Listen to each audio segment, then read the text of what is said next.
Streaming now, this is the Wood TV Live Desk.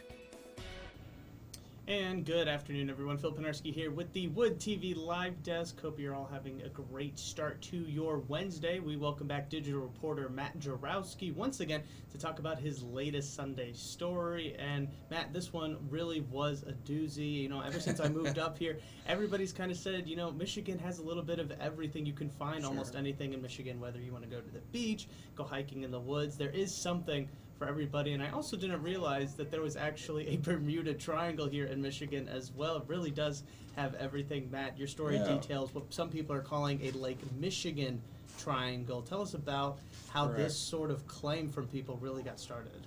So it really kind of stems from, at least according to my research and talking to a local historian, it really kind of stems from a writer who published a book in the 1970s that kind of was trying to dig into the myth of the Great Lakes as a whole, but especially Lake Michigan, and why are there so many shipwrecks and all these kind of things.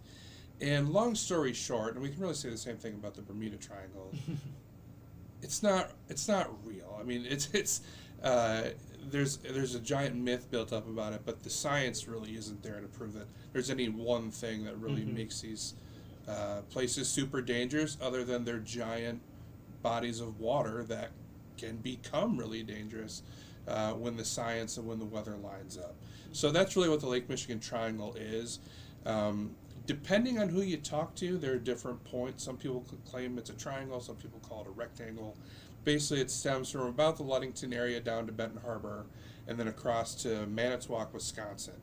It kind of makes this little tricky triangle. There's a lot of random incidents that have happened in that triangle, a lot of shipwrecks, and if you dig through the story, Northwest Airlines flight that went down near South Haven, that raises a lot of questions, but it appears we have enough answers to kind of safely put it to bed. Right, absolutely. And that was one of the things I really did appreciate about the story, is that when you hear Lake Michigan Triangle, you know, you kind of want to know a little bit more. You did a great job of explaining how this myth really came to be, what people are saying about it, but then also giving the opposite side. Talk about what the opposing side to this claim really had to say, and really kind of in trying to debunk it. Sure. So before I get further away, there are some claims in the triangle that are in the science realm. They talk about magnetic declination and these kind of things, which I had to really go actually look into and study to figure out what this is.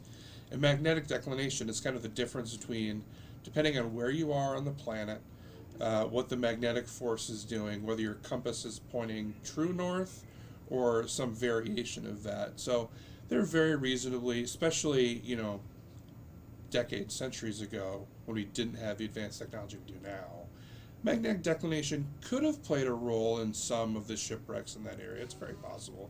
Well, there's also a lot of other questions about more paranormal activities. UFOs is a big one. Ley lines were mentioned.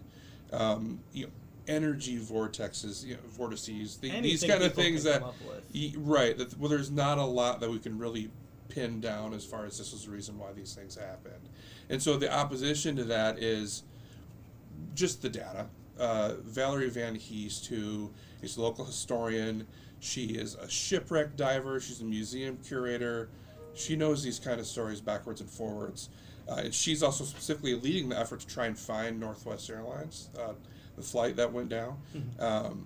And really it just comes down to, A, the sciences to back it up, and B, there are more shipwrecks outside of the triangle than in the triangle. So that right there is kind of like the primary point. It really comes down to, I'll have to go back to the line that I used in the story. It's when you have traffic, you have tragedies, is basically what it amounts to. When you have this many people on a very dangerous lake, these things will happen.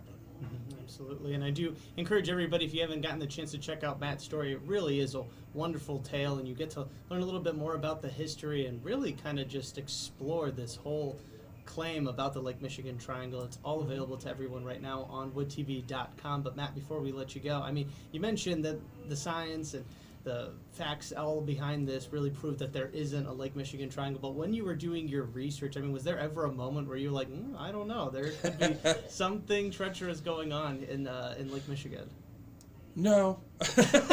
No, Putting it bluntly, never, not really. I mean, it's It's a big, dangerous body of water, and we see that every summer here with the amount of drownings we see, especially kind of, off our piers and that kind of thing.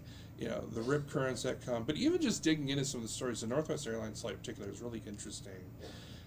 That was kind of one of the examples pushed forward as why there's something eerie about this area.